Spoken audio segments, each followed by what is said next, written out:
Il est 18h15 à Tillabéri, c'est l'heure du forum du studio Kalangu.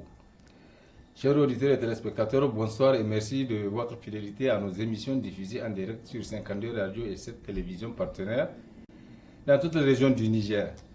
Des programmes aussi disponibles sur notre page Facebook Studio Kalangu, sur Internet à l'adresse www.studiokalangu.org et sur WhatsApp. Le forum d'aujourd'hui est axé sur le thème autonomisation des femmes pour une meilleure résilience des communautés en zone de conflit, notamment dans la zone des 3 frontières.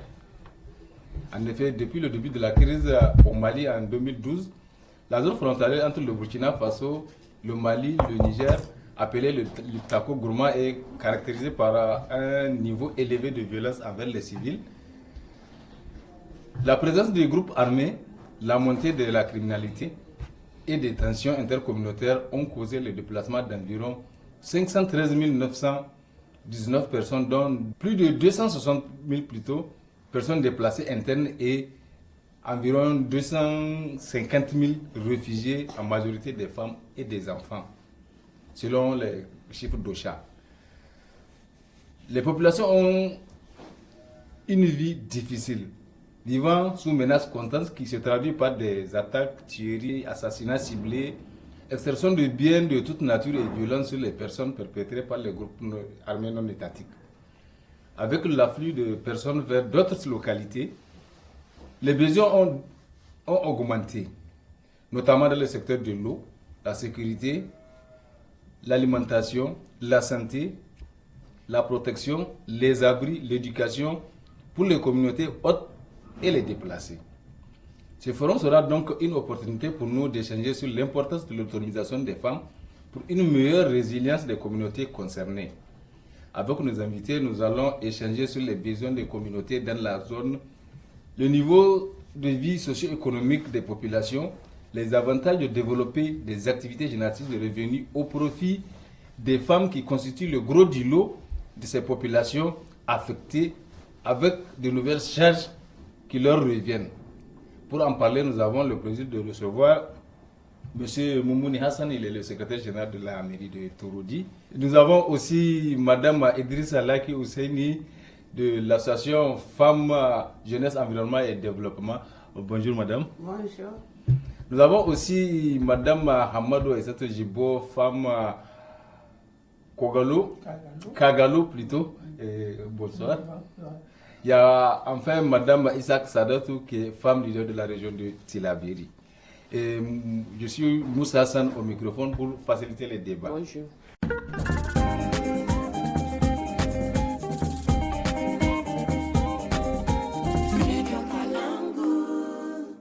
Donc, plusieurs localités du Liptako Gourma, comme je le disais tantôt, sont affectées par l'insécurité ambiante qui a fortement fragilisé les populations locales.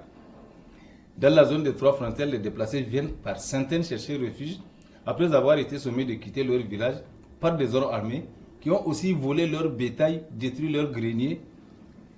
Je commencerai par vous, monsieur le SG, parce que c'est vous qui êtes très souvent sollicité en tant qu'autorité locale. Quelles sont les conséquences socio-économiques de ces déplacements?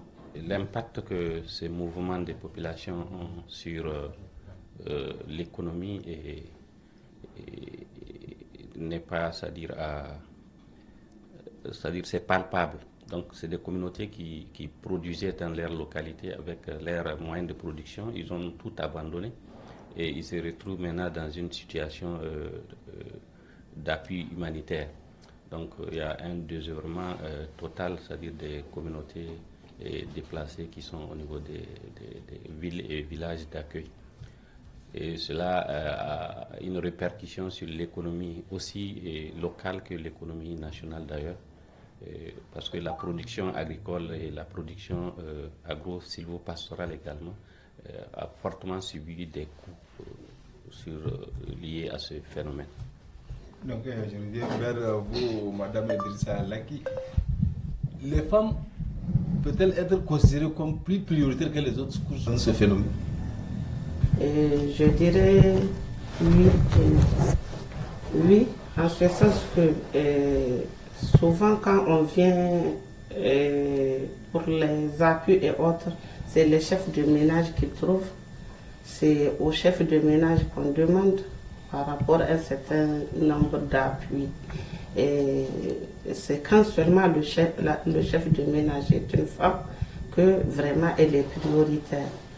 Et il y a des critères de vulnérabilité que les autorités cherchent. Et ces critères-là sont souvent la taille du ménage et quand la femme, le statut de la femme, si elle est veuve, si elle est divorcée, à tête d'une autre famille en charge, tout ça là, c'est ça qu'ils voient. Mais dans les zones affectées, c'est toutes les femmes qui sont prises en charge. Je continue avec Madame Saadatou. Est-ce qu'il faut prioriser les femmes dans ce cas de situation? Et les femmes sont au cœur des équilibres familiaux, culturels, sanitaires et sociaux. Et puis les femmes jouent un rôle très important en matière de santé, développement et l'éducation. À ce titre, leur autonomisation est indispensable. Comment assurer l'aide directe à ces personnes, selon vous? Ce que je vois pour assurer l'aide, on doit recenser les femmes vulnérables. Puisque avec la crise, là, presque c'est quand on vient dans les villages, on tue les bras valides. Les bras valides ne sont pas là. Ce sont les femmes seulement qui sont là. Donc on devrait les recenser pour les aider, en les aidant, en leur créant des AGR, des activités génératrices de revenus, pour qu'elles puissent subvenir à leurs besoins. Est-ce que ces femmes sont prises en compte dans la prise de décision, notamment humanitaire? On cible, c'est-à-dire les ménages, on cible également les chefs des ménages. Mais nous avons constaté que généralement, c'est-à-dire au niveau des déplacés, les hommes ne restent pas. Quand il y a le mouvement, les hommes quittent, c'est-à-dire certains partent en exode, d'autres partent, c'est-à-dire dans les grandes villes, c'est-à-dire pour trouver d'autres activités à faire. Et ils inscrivent leurs femmes comme étant chefs de ménage parce que c'est elles qui sont, c'est-à-dire sur les sites. Donc je dirais ici que quand vous ferez le point, quand vous regardez, c'est-à-dire la situation des déplacés au niveau, c'est-à-dire de la région, vous verrez que le plus grand nombre, ce sont des femmes. Et le constat même est palpable si vous partez sur le site également, que vous verrez plus de femmes et des enfants que des hommes. Donc, sur ce point, je dirais que les femmes sont prises en compte et il y a également des appuis qui sont spécifiques aux femmes. Des appuis, par exemple, dans le cadre, c'est-à-dire d'hygiène, des kits d'hygiène, ou bien comment est-ce qu'ils appellent ça. Et voilà, il y a également, c'est-à-dire des appuis, des activités génératrices de revenus qui sont ciblées uniquement au niveau des femmes.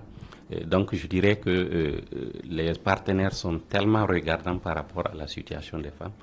Et pourquoi encore? Parce que nous savons que culturellement, les femmes, c'est-à-dire consacrent la plus grande part de leurs gains à la famille que les hommes. Ça, c'est un constat que nous tous, nous pouvons, nous savons. Si nous avons, c'est-à-dire 10 000, nous pouvons, c'est-à-dire dépenser les 10 000 tant que, c'est-à-dire le foyer n'en bénéficie, alors qu'une femme, elle ne peut pas avoir 10 000 sans que ses enfants ou bien le mari n'en profite, c'est-à-dire de ces 10 000 francs.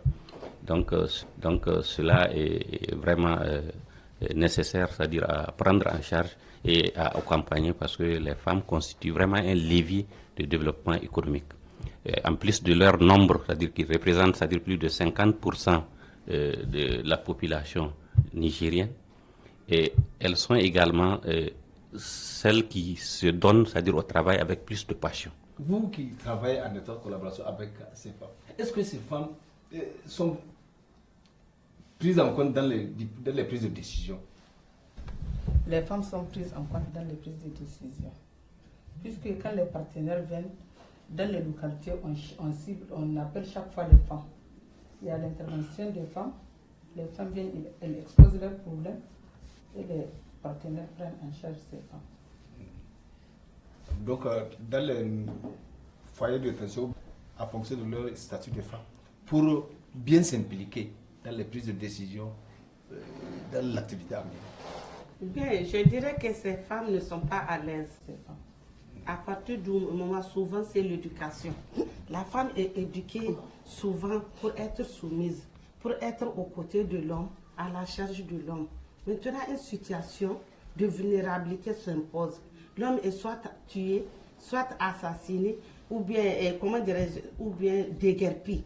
Et il laisse la femme. Elle n'est pas habituée souvent à prendre des décisions. Souvent, elle-même, elle ne sait pas la potentialité qu'elle a pour décider par rapport au bien quoi faire, ce que je ne devrais pas faire. C'est là où nous intervenions, nous les sensibilisons, nous les formons pour qu'ils sachent que, comme en germain on l'a dit, ici, Bouling Fou le Dumba Banda. Donc, Madame Saruto, vous l'avez si bien noté, il faut autonomiser la femme économiquement, et parce que la femme est au centre de tout développement, au centre de toute socialisation. Comment, selon vous, peut-on amener ces femmes-là à être autonomes? Bon, l'égalité des sexes et l'autonomisation de toutes les femmes et de toutes les filles sont considérées comme une priorité essentielle dans le plan. La priorité d'autonomiser la femme et de l'éduquer. Oui. C'est pris en compte par les autorités. C'est pris en compte par les partenaires. Et vous allez voir dans le plan d'action national deuxième génération du Niger, il y a beaucoup de paquets qui est mis. C'est avec ce paquet-là que les partenaires viennent. Peut-être que celui qui intervient à Walam, il vient, il voit, et dans le plan d'action national deuxième génération, il voit ce qui est prévu pour la zone de Walam, il prend. Celui qui va à Torodi, il vient, il prend. Avant, elles faisaient leur jardinage. Vu l'insécurité, elles ne peuvent pas sortir. Avant, elles faisaient la cueillette des produits, des fruits sauvages qu'elles vendaient sur le marché. Ça contribue à l'économie. Maintenant, elles ne peuvent pas sortir à cause de la psychose d'être attaquées, d'être violées, d'être, je ne sais pas, martyrisées. Elles ne peuvent pas sortir.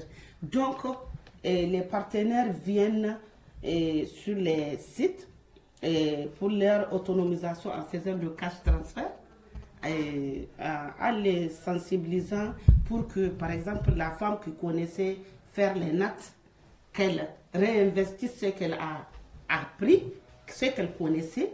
Et bon, d'une manière générale, on peut dire que tout le monde, tous les partenaires veillent à ce que la femme soit autonome. Et il a eu à le dire, quand la femme a de l'argent, c'est toute la famille qui le reçoit et non pas l'homme. Hein? Nous le savons. Merci. Ça reste à vérifier avec des statistiques. C'est une étude qui l'a démontré. Nous allons revenir vers vous, monsieur le SG. Comment se fait la collaboration entre les différents services techniques de l'État, les partenaires et les structures des femmes? Oui, la prise en compte, c'est-à-dire maintenant la question même des femmes. Il y a une stratégie nationale de la promotion économique, c'est-à-dire des femmes, qui est élaborée par notre gouvernement. Et cette politique est mise en œuvre, c'est-à-dire pour atteindre les objectifs durables du développement, les ODD. Et quand vous regardez également dans toutes les planifications, Madame Idriss l'a évoqué, que ce soit le PDS, que ce soit au niveau du PDR, que ce soit au niveau des PDC, au niveau des communes, et la question des femmes entre dans la politique, c'est-à-dire du genre. Et le genre, c'est-à-dire c'est une thématique transversale parce que les femmes sont considérées comme des couches vulnérables, des couches qui sont un peu marginalisées. Donc, leur prise en compte est traitée dans la question dans la thématique du genre, qui est une thématique transversale qui est prise en compte dans tous les secteurs, dans tous les domaines, dans tous les secteurs, que ce soit au niveau de l'éducation, que ce soit au niveau de la santé, que ce soit au niveau de l'environnement, que ce soit au niveau, c'est-à-dire de l'économie. La femme est prise en compte. Maintenant, par rapport pour revenir à votre question, les services techniques, il y a un service technique qui est spécifiquement ou bien spécialement dédié aux femmes qu'on appelle la direction départementale de la promotion de la femme et de la protection de l'enfant. Et c'est les deux couches qu'ils ont jumelées ensemble, c'est-à-dire pour prendre en compte, c'est-à-dire leurs spécificités, leurs besoins spécifiques. Et je pense bien que tous les services techniques sont tellement regardants par rapport à la question de la femme que ce soit l'agriculture, que ce soit l'élevage. La question des femmes sont traitées avec beaucoup de diligence. Sur le terrain, quand vous regardez, c'est vrai que, comme elles l'ont évoqué, culturellement, les femmes et les jeunes sont censurés dans les débats et dans les prises de décision. Donc les femmes qui parlent, c'est-à-dire au cours d'une assemblée générale villageoise, sont perçues comme des femmes qui ne sont pas soumises. Et les jeunes également sont perçus comme, c'est-à-dire des jeunes qui sont impolis, des trucs comme ça. Mais les consciences évoluent avec des leaderships ou bien des leaders, c'est-à-dire qui se créent avec des organisations féminines qui se créent également avec des sensibilisations, avec l'éducation. Et il y a des mentalités qui commencent vraiment à changer. Et les gens commencent vraiment à comprendre. Et surtout, c'est-à-dire, c'est à féliciter les organisations des femmes et les radios que vous êtes également et des télés. Vous aussi, vous contribuez, c'est-à-dire à l'éveil de conscience de nos citoyens pour que cela avance. Et ça se remarque également sur le terrain, comme vous le dites. C'est une étude aussi qu'il a montré, ça a été révélé par les jeunes de Tillabéri. Et à Tillabéri, comme à Dosso, dans l'ouest du Niger, les gens se gargarisent d'une situation sociale pour ne pas faire certains types d'activités. Moi, je suis femme d'un tel, je suis fils d'un tel, c'est pas à moi de faire ceci, cela. Est-ce que cela ne bloque pas parfois souvent les activités des femmes? Selon vous, moi, femme d'un tel qui va venir. Moi, je suis Maïga. Moi, je crois que c'était avant. Mais maintenant, là, les gens ont compris. Affaire de Maïga, affaire de Jérôme, maintenant, ça ne tient plus. Mais, oui, ça ne tient plus. Maintenant, si tu mieux vaut aller chercher de l'argent, mieux vaut aller travailler que de rester pour dire que moi je suis Maïga et tu n'as rien, tu attends que quelqu'un vienne te donner. C'est pas bon. Mais maintenant, les gens ont compris. Tout le monde, avec l'émancipation, tout le monde cherche. Les femmes, même les femmes. Maintenant, si tu vas en ville, tu vas voir une femme Maïga avec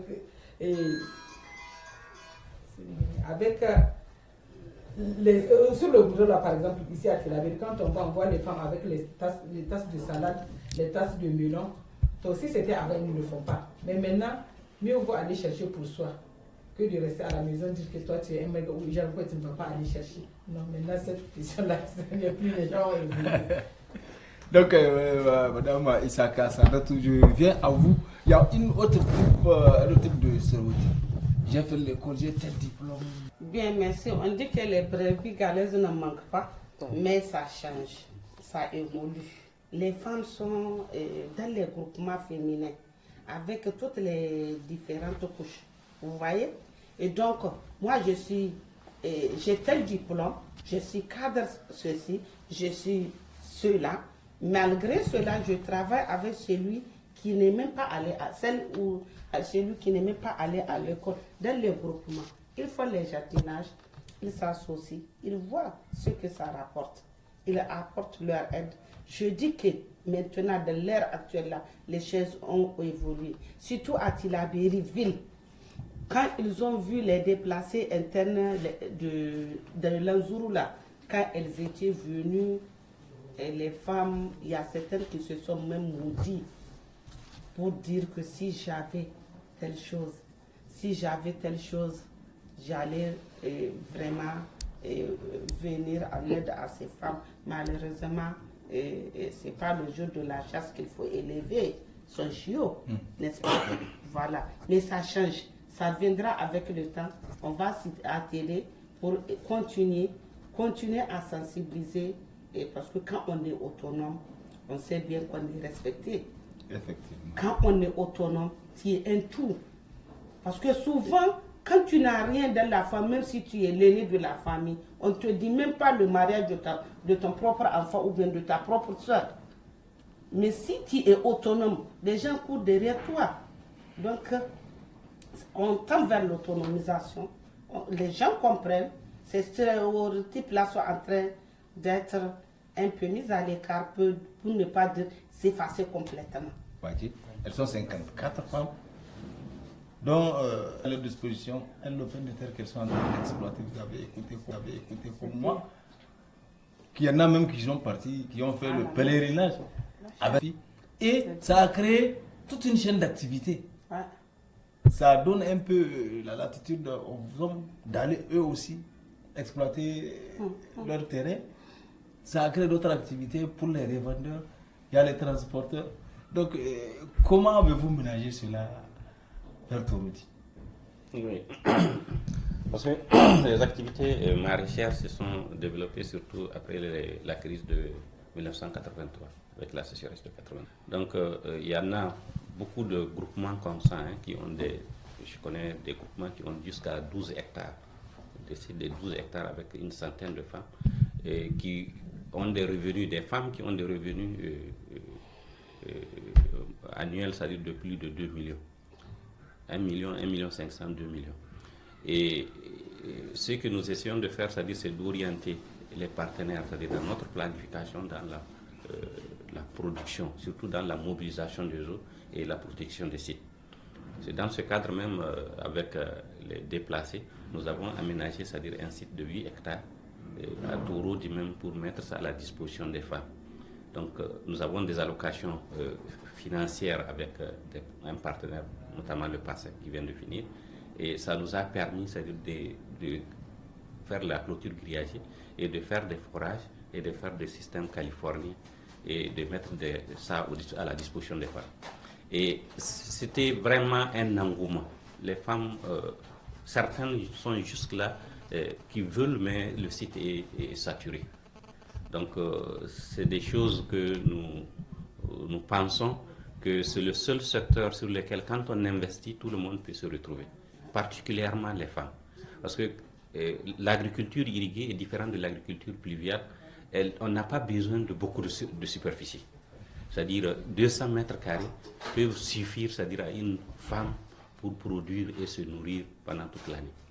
Il suffit, c'est-à-dire d'avoir une bonne spéculation et d'avoir, c'est-à-dire les techniques, c'est-à-dire de maraîchage et l'encadrement nécessaire, c'est-à-dire pour contrôler l'activité.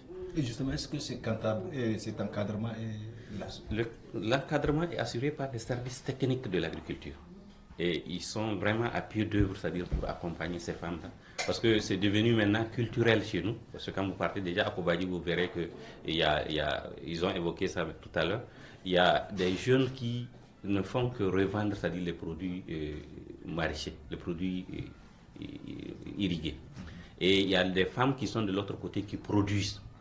Et effectivement, il y a aussi ceux-là qui font le transport avec des charrettes, c'est-à-dire des sites, jusqu'au village et des trucs comme ça. Donc c'est toute une chaîne et il y a des différents maillons qui profitent, c'est-à-dire et nous avons même une unité de transformation de ces produits maraîchers et qui est fonctionnelle, opérationnelle, et c'est une unité qui est tenue par des femmes également. Ok, donc pour revenir dans le même sens, vous avez écouté comme moi le témoignage. Qu'est-ce que cela vous inspire en tant que femme, d'entendre des femmes faire de tel type d'activité? Qu'est-ce que cela vous inspire? Merci, vraiment, c'est très intéressant pour une femme de se réveiller pour faire ses activités elle-même, pour subvenir aux besoins. Qu'est-ce que vous avez entendu? Elles ont dit qu'elles font le jardinage pour acheter des fournitures aux enfants, pour nourrir la famille. Donc c'est vraiment à féliciter. Donc, madame Sadatou, vous avez écouté pour nous le témoignage. En tant que femme, qu'est-ce que cela vous explique? L'objectif du plan d'urgence est de contribuer à la période et l'amélioration de la sécurité alimentaire et nutritionnelle des populations. Est-ce que avez-vous des cas similaires en dehors de cette zone que vous connaissez, vous qui êtes sur le terrain? Oui. Et il y a des cas similaires. Vous voyez, si avant, si ce n'est pas à cause de l'insécurité, si vous partez de l'Angourou, il y a des mares semi-permanentes à Doukou, Doukou-Saraou, Doukou-Djindi, et qui permettent aux femmes et aux jeunes même de travailler et donc les produits locaux. Il y a ici à Tilakena, il y a beaucoup de groupements féminins qui ont des lopins de terre, qui cultivent les choux, l'oignon, qui font les melons. En tout cas, elles travaillent. Et il y a aussi le moringa aussi qui est exploité. En plus de cela, Et vous voyez maintenant, les femmes qui sont reçues, qui sont déplacées, ça permet la cohésion. Parce que ça ne fait pas longtemps quand la directrice de la promotion de la femme avec quelques femmes, nous nous sommes rendus à Tilakena. On a trouvé des parcelles travaillées par des femmes autochtones et des femmes de déplacés internes. Et se sont associées. Elles se sont associées pour travailler, pour se faire confiance. Ça là, c'est vraiment salutaire.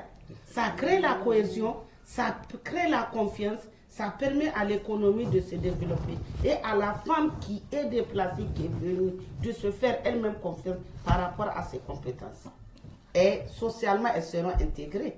Et elles sont d'ailleurs intégrées, si on peut dire. C'est vraiment très bien. Donc, je peux dire que cela contribue à la stabilisation socio-économique du milieu. Oui, justement, parce que cela assure la quiétude, c'est-à-dire familiale. Si la femme est autonomisée, c'est-à-dire ça assure la quiétude familiale, ça assure également, comme vous l'avez entendu, l'éducation, ça garantit l'éducation des enfants. Mais pour que cela, ce qui est intéressant d'abord de savoir comment faire, c'est-à-dire pour autonomiser la femme. Et je pense bien un de secteurs qui peut impacter cela, c'est l'éducation. Ouais. Il faut vraiment que les femmes soient éduquées et il faut que les femmes soient formées dans des centres de formation professionnelle pour qu'elles soient vraiment compétitives, qu'elles soient également aptes, c'est-à-dire à produire des produits de qualité. Et il faut également que les femmes, il y a aussi le secteur de la santé, il faut que les femmes aient accès aux services et à l'information sur la santé reproductive.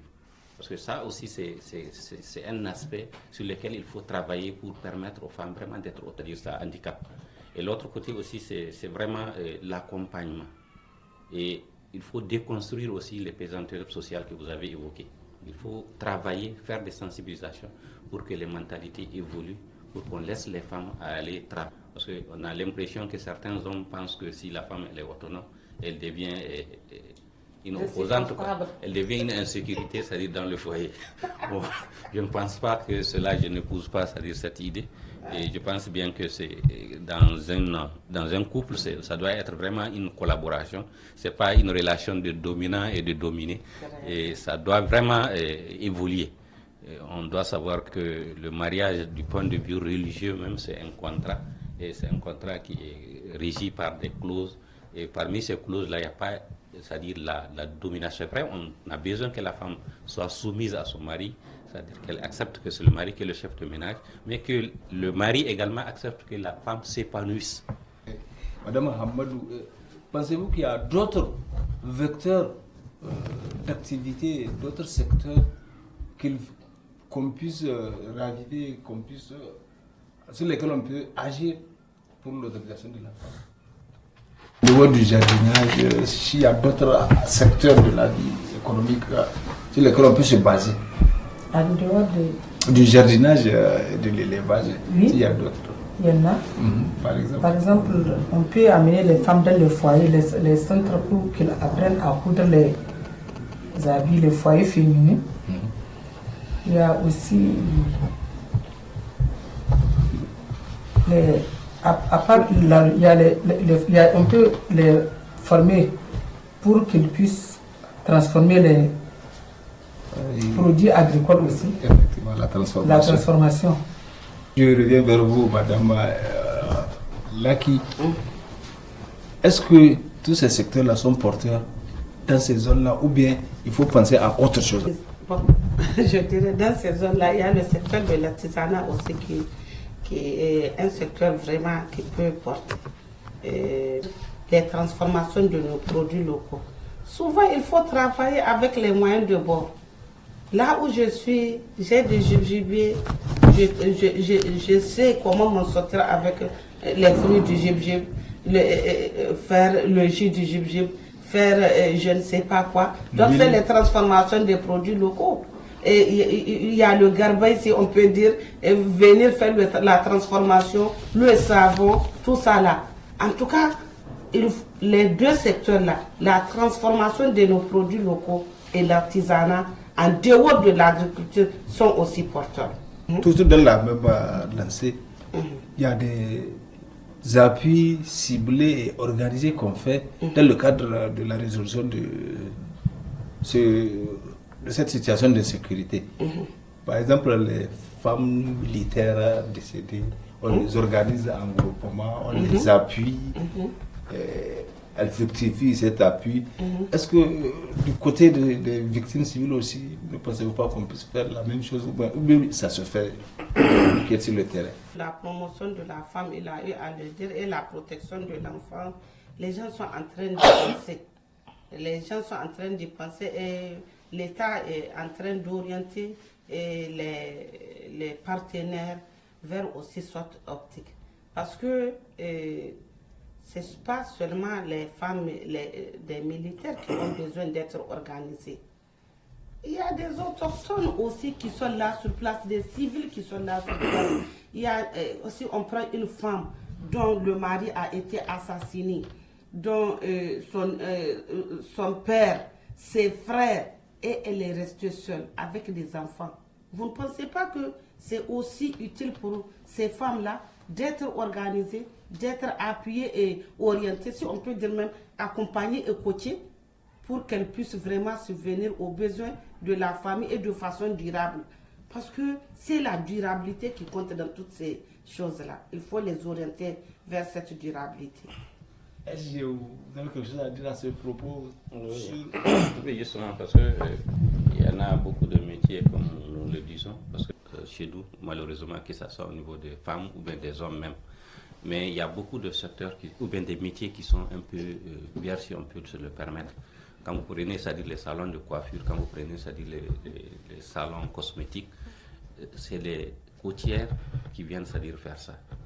Alors que, c'est-à-dire nos sœurs, nos femmes et nos filles également peuvent le faire. Donc moi je pense bien que c'est des secteurs sur lesquels les femmes doivent se positionner et se spécialiser pour donner, c'est-à-dire le meilleur des services.